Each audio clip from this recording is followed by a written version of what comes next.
ನಗರದ ಪತ್ರಿಕಾ ಭವನದಲ್ಲಿ ಕರೆದ ಪತ್ರಿಕಾಗೋಷ್ಠಿಯನ್ನು ಉದ್ದೇಶಿಸಿ ಮಾತನಾಡಿ, ಕಳೆದ ರಾಜ್ಯ ವಿಧಾನಸಭಾ ಚುನಾವಣೆಯಲ್ಲಿ ಕಾಂಗ್ರೆಸ್ ಪಕ್ಷ ಭರವಸೆ ನೀಡಿ, ಕಾಂಗ್ರೆಸ್ ಪಕ್ಷ ಅಧಿಕಾರಕ್ಕೆ ಬಂದರೆ ಕಾಂತರಾಜ್ ಆಯೋಗದ ವರದಿಯನ್ನು ಸ್ವೀಕರಿಸಿ ಅದರ ಶಿಫಾರಸುಗಳನ್ನು ಜಾರಿಗೊಳಿಸುವುದಾಗಿ ಆಶ್ವಾಸನೆ ನೀಡಿದ್ದರಿಂದಾಗಿ ಎಲ್ಲ ಅಹಿಂದ ವರ್ಗಗಳು ಚುನಾವಣೆಯಲ್ಲಿ ಬೆಂಬಲಿಸಿ ಸರ್ಕಾರ ರಚನೆ ಮಾಡುವಲ್ಲಿ ಪ್ರಮುಖ ಪಾತ್ರ ವಹಿಸಿತ್ತು. ಆದರೆ ಈಗ 2 ವರ್ಷ ಕಳೆಯುತ್ತಾ ಬಂದರೂ ವರದಿ ಜಾರಿಗೊಳಿಸಿಲ್ಲ ಎಂದು ಬೇಸರ ವ್ಯಕ್ತಪಡಿಸಿದರು. ಈಗ ಕೆಲವೊಂದು ನಿಗಮಗಳಲ್ಲಿ ಸಾಲದ ರೂಪದಲ್ಲಿ ಬೋರ್ವೆಲ್ ಇದರಲ್ಲಿ ಬೇರೆ ಬೇರೆ ರೀತಿ ಬೇರೆ ಬೇರೆ ಇದರಲ್ಲಿ ಕೆಲಸಕ್ಕೆ ಅವರು ದುಡ್ಡು ಕೊಡ್ತಾರೆ. ಪರಿಸ್ಥಿತಿ ಏನಾಗಿದೆ ಅಂತಂದ್ರೆ, ಒಂದು ತಾಲೂಕಿಗೆ ಒಂದು ಸಮುದಾಯ ಅಭಿವೃದ್ಧಿ ನಿಗಮ ಒಬ್ಬರಿಗೆ ಮಾತ್ರ ಬೋರ್ವೆಲ್ ಕೊಡ್ತಾರೆ.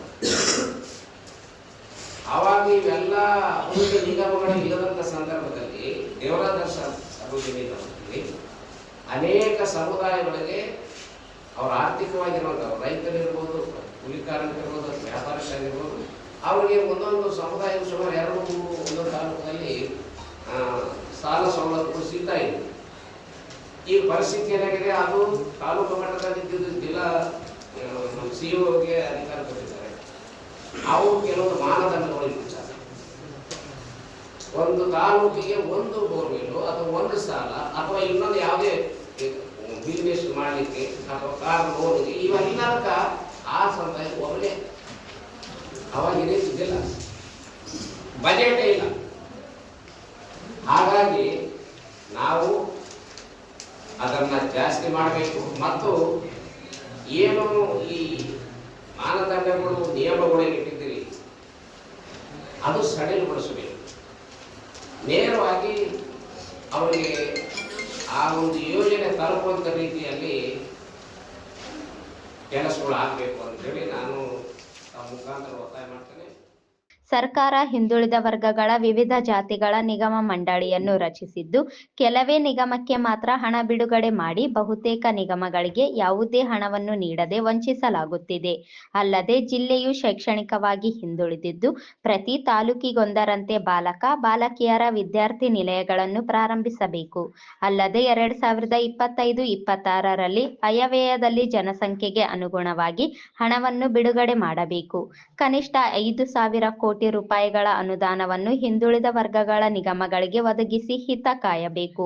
ಒಂದು ವೇಳೆ ಕಾಂತರಾಜ್ ಆಯೋಗ ಬಿಡುಗಡೆ ಮಾಡದಿದ್ದಲ್ಲಿ ಮುಂದಿನ ದಿನಗಳಲ್ಲಿ ಸರ್ಕಾರದ ವಿರುದ್ಧ ಹೋರಾಟ ಮಾಡುವುದಾಗಿ ತಿಳಿಸಿದರು. ಬಿಡುಗಡೆ ಮಾಡಬಾರದು, ಕೆಲವರು ಬಿಡುಗಡೆ ಮಾಡಬೇಕು ಹಾಗೆ ಅಂತ ಹೇಳ್ತಾರೆ. ನಾವು ಮೊದಲೇ ಹೇಳ್ತಾ ಇದ್ದೀವಿ, ಮೊದಲ ವರದಿ ಬಹಿರಂಗವಾಗಿ ಯಾರ್ಯಾರು ಲೋಪದೋಷ ಇದೆ ಅಥವಾ ಯಾರ್ಯಾರು ತಕರಾರಿದೆ ಅನ್ನುವಂಥದ್ದು ಗೊತ್ತಾದ ನಂತರ ಅವ್ರು ಬೇಕಾದ್ರೆ ಯಾರು ಕೊಡು ಹೋಗೋರು ಹೋಗ್ಬೋದು. ಇಷ್ಟು ಸುಮಾರು ಒಂದು 165-170 ಕೋಟಿ ದುಡ್ಡು ಖರ್ಚು ಮಾಡಿ, ಸರ್ಕಾರ ದುಡ್ಡು ಖರ್ಚು ಮಾಡಿ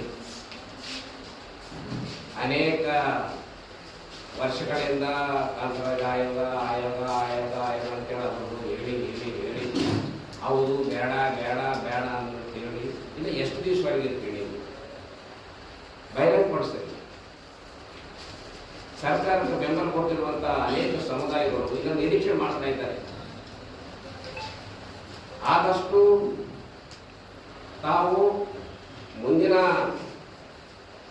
ಏನು ಸೆಷನ್ ಇರ್ತದೆ ಅದರಲ್ಲಿ ಈ ವರದಿ ಬಹಿರಂಗಪಡಿಸಬೇಕು ಅಂತೇಳಿ ಒಕ್ಕೂಟದಿಂದ ನಾವು ಒತ್ತಾಯ ಮಾಡ್ತಾ ಇದ್ದೇವೆ ಸರ್ಕಾರ. ಈ ಸಂದರ್ಭದಲ್ಲಿ ಹಿಂದುಳಿದ ಜಾತಿ ಒಕ್ಕೂಟದ ಮುಖಂಡರಾದ Y Srikanth, Surekha, Anjaneya Yadav, B Basavaraj, Y Bhaskar Rao, Hanumanthappa, Paguntappa ಉಪಸ್ಥಿತರಿದ್ದರು.